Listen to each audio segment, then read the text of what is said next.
बहुत पुराने समय की बात है। कनकपुर नामक गांव में मुरली नाम का एक लकड़हारा रहा करता था। वह बहुत गरीब था। सामान के नाम पर उसके पास एक टूटी फूटी कुल्हाड़ी और जानवरों के नाम पर एक मरियल लंगड़ा घोड़ा और एक गधा था। किसी तरह वह अपनी इकलौती बेटी के साथ अपना बुढ़ापा गुजार रहा था। एक दिन लकड़हारे ने अपने लंगड़े व मरियल घोड़े पर लकड़ी का गट्ठर लादा और अपनी बेटी से बोला, बेटी, मैं बाजार जा रहा हूँ। शाम तक लौट कर आऊंगा। यदि मेरी सारी लकड़ियां बिक गई तो तुम्हारे लिए कोई सुंदर सी वस्तु जरूर ले आऊंगा। आपकी इच्छा पूरी हो बापू, पर जरा सावधान रहना, क्योंकि बाजार में बहुत सारे मनहूस लोग होते हैं। वहाँ कुछ लोग पैसा बनाते हैं और कुछ लूटे जाते हैं। लकड़ी बेचकर जल्दी से घर लौट आना। मैं खाना बनाकर आपका इंतजार करूंगी। ठीक है बेटी, मैं तुम्हारी बात का ध्यान रखूंगा। अब मैं चलता हूँ। लकड़हारा लंगड़े व मरियल घोड़े को लेकर बाजार की ओर रवाना हो गया। कुछ देर बाद बाजार में पहुंचकर एक तरफ खड़ा हो गया और ग्राहकों को आवाज लगाने लगा, लकड़ियां ले लो, सूखी सूखी लकड़ियां ले लो।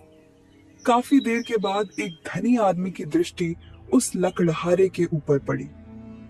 अरे वाह, इस फटीचर बूढ़े को तो आसानी से ठगा जा सकता है। वैसे भी वह शक्ल से ही जन्मजात मूर्ख लगता है। यह सोचकर वह धनी आदमी लकड़हारे के पास पहुंचकर बोला, ए लकड़ी वाले, सारी लकड़ियां बेचनी है क्या? बिल्कुल बेचनी है हुजूर, लेकिन कीमत क्या दोगे? तुम ही बताओ, क्या कीमत चाहते हो? 2 चांदी के सिक्के। 2 चांदी के सिक्कों का सौदा महंगा है। खैर, क्या तुम लकड़ियां जिस हालत में है उसी हालत में बेचोगे? बेच दूंगा हुजूर, भला इसमें मुझे क्या एतराज हो सकता है? तब ठीक है, ये लो चांदी का 2 सिक्का और अपने मरियल घोड़े को लेकर जल्दी से मेरे पीछे पीछे चलो। बहुत अच्छा हुजूर, ठीक है, चलिए। सिक्का लेने के बाद लकड़हारा मुरली अपने घोड़े को लेकर धनी के पीछे चल पड़ा। बड़ी किस्मत से आज कमाई अच्छी हुई है, ये सोचते हुए धनी के पीछे चला जा रहा था। कुछ देर बाद धनी लकड़हारे को लेकर अपने घर पहुंचा। लकड़ियां यही छोड़ दो और तुम जाओ अब। जैसी हुजूर की आज्ञा। कहकर लकड़हारे ने जैसे ही घोड़े से लकड़ियां उतारने की कोशिश की, तब कबात लकड़हारे, रुक जाओ। ये तुम क्या कर रहे हो? हुजूर, मैं तो घोड़े से लकड़ियां उतार रहा था ताकि घोड़े को ले जा सकूं। अरे बदमाश, क्या तुझे सौदे की शर्त याद नहीं जो तूने लकड़ियां बेचते समय मुझसे मंजूर की थी? कैसी शर्त हुजूर? मैं कुछ समझा नहीं। मैंने तो आपको 2 चांदी के सिक्के के बदले सारी लकड़ियां बेची है। सारी लकड़ियां ही नहीं, बल्कि सिक्के के बदले तूने मुझे अपना घोड़ा भी बेचा है। क्या तूने इस शर्त पर लकड़ियां बेचना स्वीकार नहीं किया था कि लकड़ियां जिस हालात में है उसी हालात में बेचेगा? धनी राम की बात सुनकर मुरली के होश उड़ गए। हुजूर, आप ये क्या कह रहे हैं? शर्त के मुताबिक अब यह घोड़ा मेरा है, तुझे अपनी कीमत मिल चुकी है, इसलिए तू यहाँ से चलता बन। नहीं नहीं, ऐसा मत कहिए हुजूर, मैं गरीब आदमी बर्बाद हो जाऊंगा। लकड़हारा बहुत गिड़गिड़ाया, लेकिन धनी ने उसकी एक ना सुनी, बल्कि उसने आसपास के लोगों को भी इकट्ठा कर लिया। देख लो भाइयों, इस लकड़हारे की चालाकी। पहले सौदा किया और अब मुकर रहा है और सीना जोरी कर रहा है। क्या यह रहम करने योग्य है? नहीं नहीं, बिल्कुल नहीं। फिर इस गुस्ताख के साथ क्या व्यवहार करना चाहिए? भैया मेरी मानो तो इसे सरपंच जी के पास ले चलो। हाँ हाँ, यही ठीक रहेगा। लोगों के कहने पर धनी व्यक्ति ने लकड़हारे को सरपंच जी के पास ले गया, जो कि उस धनी का घनिष्ठ मित्र था, और उसने सरपंच को सारा किस्सा सुनाया। सारी बात सुनकर सरपंच जी ने अपने मित्र के पक्ष में ही फैसला सुनाया। लकड़हारे को अपने सामान की पूरी कीमत मिल चुकी है और उसने ग्राहक की शर्त मानी है, इसलिए दोष इसी का है। अब घोड़े पर उसका कोई अधिकार नहीं है। ओ, यहाँ भी मुझे न्याय नहीं मिला। बेचारा मुरली अपने जले नसीब पर आंसू बहाता हुआ जब अपने घर पहुंचा तो बापू यह क्या? तुम्हारी आंखों में आंसू कैसे? सब ठीक तो है ना? क्या बताऊं बेटी, हमारे तो भाग्य ही फूटे हैं। वैसे ही मेरे पास धन के रूप में कुछ नहीं था। आज हमारा लंगड़ा घोड़ा भी हाथ से निकल गया। मुरली ने सारी आपबीती मीरा को सुनाई। सारी बातें सुनकर मीरा ने अपने पिता की हिम्मत बढ़ाते हुए कहा, तुम जरा भी चिंतित मत हो बापू, सब ठीक हो जाएगा। भगवान के घर देर है पर अंधेर नहीं। उसके बाद खाना खाकर दोनों बाप बेटी सो गए। लेकिन सुबह दुख के कारण मुरली चारपाई से उठ न सका। अपने पिता की हालत देखकर माला बोली, बापू, तुम्हारी तबीयत आज ठीक नहीं है, इसलिए आज मैं बाजार जा रही हूँ। शायद मेरी किस्मत तुमसे अच्छी निकले और मैं लकड़ियाँ अच्छी कीमत पर बेच सकूं। जैसा तुम ठीक समझो बेटी। जाओ, मैं तुम्हारे लौटने की राह देखूंगा बेटी। मीरा ने अपने गधे पर लकड़ी का गट्ठर लादा और बाजार की ओर रवाना हो गई। यदि वह बेईमान धनी मुझे मिल गया तो मैं उसे छठी का दूध याद दिला दूंगी। थोड़ी देर में ही वो बाजार पहुंच जाती है। लकड़ियां ले लो, सूखी सूखी लकड़ियां सस्ते में ले लो। उस रोज भी वह धनी आदमी किसी को ठगने के विचार से बाजार आया हुआ था। उसने लकड़ियां बेच रही मीरा की ओर देखा। वाह भगवान, आज फिर से एक शिकार मेरे लिए भेज दिया। कल लंगड़ा घोड़ा मिला था, आज लकड़ियों के साथ पूरा गधा मिल जाएगा। इतना सोचकर धनी व्यक्ति मीरा के पास पहुंचा। अरे लड़की, क्या अपनी लकड़ियां बेचनी है? क्या कीमत है इनकी? चांदी के 3 सिक्के हुजूर। महंगा सौदा है, क्या दाम कुछ कम नहीं करोगी? सौदा 4 सिक्कों में भी आपको महंगा नहीं पड़ेगा हुजूर। लकड़ियां बिल्कुल सूखी हैं, मंजूर हो तो बोलिए। ये लड़की तो बहुत सियानी लग रही है। खैर कोई बात नहीं, जल्दी इसकी सारी अक्लमंदी गायब हो जाएगी। धनीराम सोच ही रहा था कि मीरा बोल पड़ी। क्या सोचने लगे हुजूर? जल्दी बताइए, वरना मैं किसी दूसरे ग्राहक को आवाज दूं। ठीक है, मुझे 3 सिक्कों में सौदा मंजूर है, लेकिन यह लकड़ियां जिस हालत में हैं, उसी हालत में बेचनी होगी। क्या तुम्हें मंजूर है? धनीराम की बात सुनकर चतुर मीरा चौंक उठी। तो यह वही बेईमान धनी आदमी है। आज इसकी खैर नहीं, ऐसा बदला लूंगी कि जीवन भर याद रखेगा। मीरा सोच ही रही थी कि तभी धनी बोल पड़ा। अरे लड़की, जवाब जल्दी दो, मेरे पास फालतू वक्त नहीं है। ठीक है हुजूर, बेच दूंगी, लेकिन मेरी भी एक शर्त है। वो ये कि आप भी मुझे पैसे उसी हालत में देंगे जिसमें वो होंगे। मीरा की बात सुनकर धनी मन ही मन चौंक उठा, लेकिन फिर किसी विचार के आते ही मुस्कुराता हुआ बोला, ठीक है, मुझे तुम्हारी शर्त मंजूर है। देर ना करके अपने गधे को मेरे पीछे पीछे लेके चलो। मीरा भी अपने गधे को सेठ के पीछे पीछे लेकर चलने लगी। बेईमान कहीं का, अपने आप को बड़ा होशियार समझ रहा है। जब वास्तविकता सामने आएगी तो खून के आंसू रोएगा। मीरा सोचते हुए धनी के घर पहुंच गई। हुजूर, लकड़ियां कहाँ रखूं? अरे मूर्ख लड़की, तूने क्या सौदा किया था? शर्त भूल गई क्या? मैं याद दिलाऊं। बिल्कुल ही भूल गई थी, माफी चाहती हूँ। अभी गधा बांधे देती हूँ। और मीरा ने चुपचाप गधे को खम्भे से बांध दिया। आपका हुक्म मैंने पूरा कर दिया हुजूर। लाइए, अब मुझे भी मेरी कीमत दे दीजिए।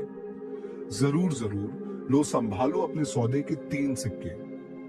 ठहरो हुजूर, ये आप क्या कर रहे हैं? सौदे के हिसाब से आपने लकड़ियां जिस हालत में थी उसी हालत में खरीदी, और लकड़ियों के साथ साथ मेरा गधा भी आपको मिल गया।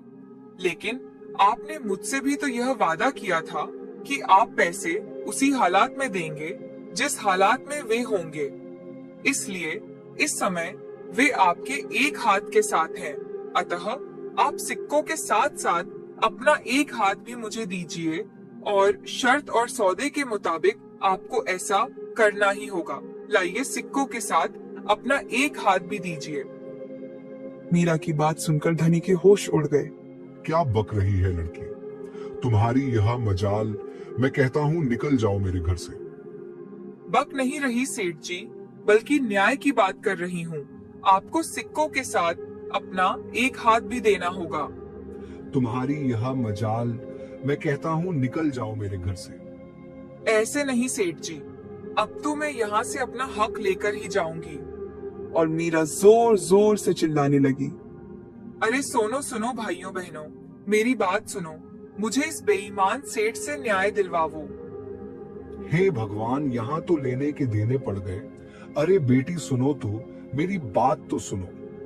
अब तो मैं सिर्फ एक ही शर्त पर आपकी बात सुन सकती हूँ सेठ जी, कि आप पहले अपना एक हाथ काट कर दीजिए। अरे बेटी, हाथ के बदले मैं तुम्हें एक घोड़ा, तुम्हारा गधा, सारी लकड़ियां और इन सबके साथ 4-4 चांदी के सिक्के भी देने को तैयार हूँ। भगवान के लिए लोगों को इकट्ठा मत करो। मीरा भी अपनी जिद पर अड़ी थी। नहीं सेठ जी, मुझे यह सब चीजें नहीं, बल्कि तुम्हारा एक हाथ ही चाहिए सेठ जी। लगता है आज यह 2 टके की छोकरी मेरा सत्यानाश करके ही छोड़ेगी। मीरा और धनी का शोर सुनकर देखते ही देखते आस पड़ोस के बहुत सारे व्यक्ति वहां जमा हो गए और मीरा ने उन्हें सारी बात सुनाकर अंत में बोला, अब आप सभी फैसला करें कि शर्त के मुताबिक मुझे सिक्कों के साथ साथ इसका एक हाथ भी मिलना चाहिए या नहीं। हाँ हाँ, मिलना चाहिए सेठ। कल इसी शर्त के मुताबिक तुमने एक गरीब लकड़हारे से उसका घोड़ा प्राप्त किया था। आज तुम्हें भी अपने हाथ को इस लड़की को देना होगा। बिल्कुल देना होगा, वरना हम तुम्हें जबरदस्ती सरपंच जी के पास ले चलेंगे। क्यों भाइयों? हाँ हाँ, हम भी साथ चलेंगे। सरपंच जी का नाम सुनते ही धनीराम का चेहरा प्रसन्नता से खिल उठा। ठीक है, मैं अपनी इच्छा से सरपंच जी के पास चलने को तैयार हूँ। मुझे पूरा विश्वास है कि वह दूध का दूध, पानी का पानी कर देंगे। सभी लोग मीरा और धनीराम के साथ उसी समय सरपंच जी के पास पहुंचे, जो धनी का घनिष्ठ मित्र था। और इस बात की किसी को खबर नहीं थी, लेकिन वह भी सारा किस्सा सुनकर उलझन में पड़ गया। यदि मैं मित्र का पक्ष लेता हूँ तो सारे लोग मुझे अधर्मी और न्यायहीन समझेंगे, और यह बात महाराज तक पहुंच गई तो मेरी खैर नहीं। सरपंच इतना सोच ही रहा था कि वो गरीब के साथ न्याय कीजिए हुजूर, और मुझे मेरा हक दिलवाइए। सारी बात सुनकर हम इस नतीजे पर पहुंचे हैं कि दोषी ये धनीराम ही है, और तुम्हारी मांग जायज है। लेकिन बेटी, तुम एक इंसान का हाथ लेकर क्या करोगी? यदि मेरी मानो तो हाथ के बदले जो कुछ भी धनीराम दे रहा, उसके अतिरिक्त 5 चांदी के सिक्के और ले लो। नहीं सरपंच साहब, मुझे तो शर्त के मुताबिक इसका एक हाथ ही चाहिए।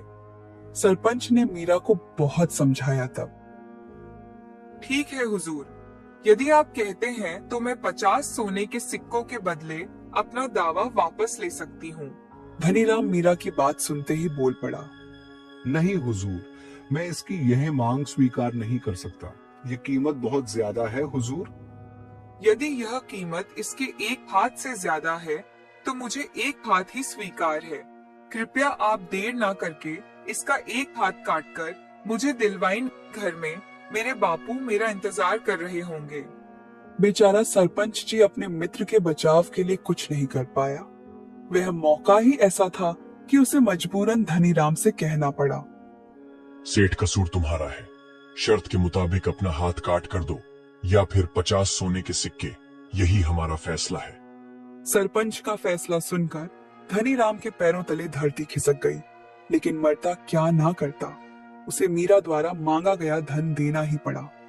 ले चतुर लड़की, ये 50 सोने के सिक्के, लेकिन यह मत समझना कि तू मुझसे ज्यादा चतुर है। सेठ जी, सच्चाई तो यह है कि मैं आपसे ज्यादा चतुर हूँ। विश्वास ना हो तो आजमा कर देख लो। मीरा की बात सुनकर धनीराम के दिमाग में एक विचार आया। चिड़िया स्वयं ही जाल में फंसने को तैयार है, क्यों ना दूसरी चाल चलकर अपनी 50 स्वर्ण मुद्राएं वापस ले ली जाए। कुछ पल सोचकर धनीराम बोल पड़ा, अरे बेवकूफ लड़की, यदि तुझे अपनी चतुराई पर इतना भरोसा है तो लगा ले एक शर्त। हम दोनों सबके सामने एक एक अविश्वसनीय किस्सा सुनाते हैं। जिसका किस्सा झूठा और बेहतर माना जाएगा वही जीतेगा। मैं 500 सोने के सिक्के दांव पर लगाता हूँ, बदले में तुझे 50 सोने के सिक्के ही लगाने होंगे। मीरा भी सेठ की बात सुनकर तुरंत बोल पड़ी, ठीक है सेठ जी, मुझे मंजूर है। लेकिन 2 शर्त तुम्हें और भी याद रखनी है। एक तो यह कि हम दोनों में से कोई भी एक दूसरे को झूठा नहीं कहेगा। दूसरी है कि यहाँ मौजूद किसी भी व्यक्ति ने यह कह दिया कि यह किस्सा सच है तो फौरन वे हारा हुआ माना जाएगा। अब बोल, तू तैयार है? मैं इन दोनों शर्तों पर भी आपसे चतुराई का मुकाबला करने के लिए तैयार हूँ सेठ जी। उनके इस मुकाबले के बारे में सुनकर सरपंच जी भी अपने मन की प्रसन्नता को छुपाता हुआ तुरंत बोल उठा, मैं और गांव वाले तुम दोनों के बीच फैसला करने को तैयार हैं। अपना किस्सा सुनाओ। सरपंच का इशारा समझ धनीराम मन ही मन प्रसन्न हो उठा और अपनी कहानी सुनाना शुरू कर देता है। एक बार मुझे अपने घर में मक्के के 2 दाने पड़े मिले। मैंने उन्हें खिड़की से बाहर फेंक दिया, लेकिन कुछ ही दिनों में उन दोनों से अंकुर फूट पड़ा। 1 हफ्ते में ही मेरी खिड़की के सामने मक्के के पौधे इतने घने और ऊंचे पेड़ों के रूप में उग गए कि उसका एक जंगल सा बन गया। उस मक्के के जंगल में ऊंट सवार और घुड़सवार कोई भी जाता तो कई कई दिनों तक भटकते रहते। हे भगवान, यह कैसा घना मक्के का जंगल है, निकलने का रास्ता ही नहीं दिखाई देता। धनीराम का किस्सा जारी था। एक बार ऐसा हुआ कि मेरी 10 बकरी मक्के के जंगल में घुस गई और सारी बकरियां गायब हो गई। मैंने जंगल में घुसकर उन्हें कितना ढूंढा, पर बकरियों का नामो निशान तक न मिला। जब फसल का काटने का समय आया तो मेरे नौकरों ने फसल काट ली, लेकिन फिर भी मेरी खोई हुई बकरियां मुझे नहीं मिली। उसके बाद मैंने अपनी बकरियों का ख्याल ही छोड़ दिया। अपने लिए मन भर मक्के का आटा पिसवाकर मैंने बाकी मक्के अच्छे दाम पर बाजार में बेच दिया। जितने की बकरियां थी, मक्के की फसल को बेचकर उससे 2 गुना मुनाफा हो गया। एक दिन मैंने अपनी पत्नी से कहा, अरे भाग्यवान, इतने दिन हो गए मक्के का आटा पिसाए हुए, लेकिन तुमने आज तक मुझे उसकी रोटियां नहीं खिलाई। अजी अभी बनाकर लाती हूँ। लीजिए, पेट भरकर मक्के की रोटी और सरसों का साग खाइए। वाह, मजा ही आ गया। परंतु अभी मैंने 2 कोरे खाए होंगे कि अचानक मेरे मुंह से बकरी की आवाज आने लगी और मैं पूरी तरह से घबरा उठा। हे भगवान, इससे पहले कि मैं या मेरी पत्नी कुछ समझ पाते, एक बकरी मेरे मुंह से निकलकर कूदी। पलक झपकते ही दूसरी, तीसरी और एक एक करके पूरे 10 बकरियां मेरे मुंह से निकलकर सामने चलने लगी। हाय रे दैया, यह क्या हो रहा है? अरे यह तो हमारे मक्के के जंगल में खोई हुई 10 बकरियां हैं। बस यही मेरा किस्सा खत्म हुआ। अब आप सब बताएं मेरा किस्सा कैसा रहा। सरपंच जी तुरंत बोल उठा, मुझे तुम्हारे किस्से पर जरा भी विश्वास नहीं हो रहा है। धनीराम, तुम्हारी कहानी बिल्कुल झूठी है। वहां मौजूद सभी लोग भी बोल उठे, हाँ, धनीराम की कहानी बिल्कुल झूठी है। ऐसा ना कभी हमने देखा ना सुना, ऐसा कभी नहीं हो सकता सेठ जी। वाह, बन गया काम। लड़की को तो मेरी कहानी को सच बतानी पड़ेगी, वरना उसे हारना ही होगा। धनीराम इतना सोच ही रहा था कि मीरा बोल पड़ी, वाह वाह सेठ जी, वास्तव में आपका किस्सा मुझे 16 आने सच लगता है।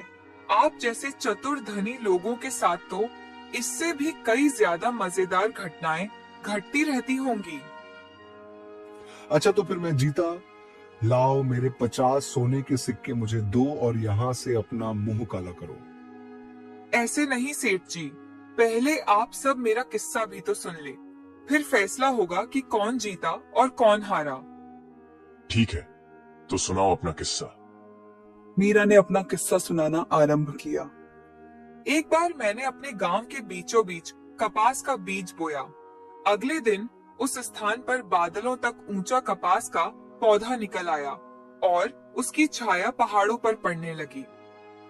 वाह, इस कपास की पेड़ ने तो इतनी गर्मी में भी पूरे गांव को अपनी छांव के ठंड में रखा हुआ है। सच भाई, उस लड़की ने तो कमाल का पेड़ लगाया है। भगवान उसे खुश रखे। जब कपास पक गई तो मैंने उसे साफ किया और बोरी में भरकर 50 घोड़ों पर लाद दिया। भैया, अब तुम इन कपास को ले जाओ और शहर जाकर सारा कपास बेच आओ। मेरा बड़ा भाई अपने घोड़ों का कारवा लेकर शहर की ओर रवाना हो गया। मेरा भाई चला तो गया, लेकिन 5 साल तक मुझे उसकी कोई खबर नहीं मिल पाई। पता नहीं मेरे भैया के साथ क्या बीती होगी। अब किसको राखी बांधा करूंगी। लेकिन हुजूर, अभी कुछ ही दिन हुए मुझे उड़ती हुई खबर मिली कि रास्ते में किसी धनी आदमी ने उसे लूटकर मार डाला। मीरा की कहानी सुन सरपंच समेत वहां के सारे आदमी चौंक पड़े। हाँ हुजूर, बड़ी बदकिस्मत हूँ मैं। मैंने तो हत्यारे को ढूंढ पाने की आशा ही छोड़ दी थी, परंतु भाग्य ने मेरा साथ दिया और मुझे उस हत्यारे के बारे में मालूम चल ही गया। क्या? कौन है वो खूनी दरिंदा व बेईमान? और कोई नहीं हुजूर, यही धनी व्यक्ति है जो सबके सामने खड़ा है। इसने अपने मक्के के जंगल में ही मेरे भाई की हत्या की थी। तभी सरपंच जी और अन्य लोग चिल्ला उठे। नहीं नहीं, हम तुम्हारी बात को किसी तरह सच नहीं मान सकते लड़की। हाँ हाँ हुजूर, इस लड़की की कहानी बिल्कुल झूठी मालूम पड़ती है। ऐसा कभी सच नहीं हो सकता हुजूर। यदि मेरी बात झूठ है तो सेठ जी से ही पूछ लीजिए। मीरा की बात सुनकर बेचारे सेठ की आंखों के सामने अंधेरा छा गया। बुरा फंसा अपनी ही जाल में। यदि मैं इसकी बात को झूठ कहता हूं तो मुझे इस चतुर लड़की को 500 सोने के सिक्के देने होंगे, और यदि सच कहता हूं तो उससे भी बुरा होगा। ये लड़की अपने मरे भाई का हर जाना मांगेगी। साथ ही रुई से लदे 50 घोड़े भी मुझे ही देने पड़ेंगे, और हो सकता है इनकार करने की दशा में मुझे फांसी पर भी लटका दिया जाए। सेठ अपने आप को कोसते हुए सोच ही रहा था कि मीरा बोल पड़ी। क्या सोच रहे हैं सेठ जी? जल्दी कहिए, मैं झूठ बोल रही हूँ या फिर सच? मीरा की कहानी जल्द ही सरपंच जी की समझ में आ गई। इस लड़की ने तो बड़ी चतुराई से फांसा है मेरे मित्र को। सारे लोग मौजूद हैं। मैं चाहकर भी इस बार अपने मित्र की मदद नहीं कर सकता। सरपंच सोच रहा था कि धनीराम ने दयापूर्ण दृष्टि से अपने मित्र सरपंच जी की ओर देखा। मेरी तरफ मत देखो सेठ, जल्दी से जवाब दीजिए। लड़की सच बोल रही या झूठ? बेचारे धनीराम के सब्र का पैमाना टूट गया और वह फूट फूट कर रोते हुए चीख पड़ा। भगवान करे तेरी जुबान टूट कर गिर जाए, झूठी लड़की। बिल्कुल झूठ बोलती है, कोरी झूठ। तब मैं चतुराई के मुकाबले में आपसे जीत गई। लाइए दीजिए मुझे 500 सोने के सिक्के। धनीराम ने चुपचाप 500 सोने के सिक्कों से भरी थैली उसकी ओर बढ़ा दी। यह लो 500 सोने के सिक्के की थैली और फौरन यहाँ से भाग जा, वरना अभी मैं इस समय तेरी गर्दन दबा दूंगा, चाहे बाद में मेरे साथ जो कुछ भी हो। मैं तो जा रही हूँ सेठ जी, लेकिन मेरी 2 बातें अपनी गांठ बांध लेना। पहली यह कि किसी भी कमजोर और गरीब को दोबारा ठगने की कोशिश मत करना, और दूसरी यह कि किसी को भी बच्चा समझकर उसे अकल के मामले में शर्त मत लगाना, वरना शायद वो दिन तुम्हारी जिंदगी का आखिरी दिन होगा। बेचारा सेठ अपने की पर पछताने के अलावा उसके पास दूसरा कोई रास्ता नहीं बचा, और मीरा भरी सभा से अपनी जीती हुई सोने के सिक्के लेकर अपने घर आ जाती है, अपनी बेटी को बिना गधे के वापस लौटते देखकर। अरे उसके साथ तो गधा है ही नहीं, कहीं मेरे जैसे उसके साथ भी नहीं हुआ। सोचकर बेचारे लकड़हारे का हृदय किसी अज्ञात आशंका से कांप उठा। लेकिन जब मीरा ने उसके पास पहुंचकर सारी घटनाएं सुनाई और 550 सोने के सिक्के दिखाए तो लकड़हारे की खुशी का ठिकाना न था। लकड़हारा खुशी से बोल पड़ा, मेरी प्यारी बच्ची, मैं आज तक नहीं जान पाया था मेरी बेटी इतनी समझदार और बड़ी हो गई है। तो दोस्तों, कैसी लगी आपको ये कहानी? कमेंट बॉक्स में जरूर बताना और लाइक और सब्सक्राइब भी कर दिया करो। इसका आपको बिल्कुल भी पैसे नहीं लगते।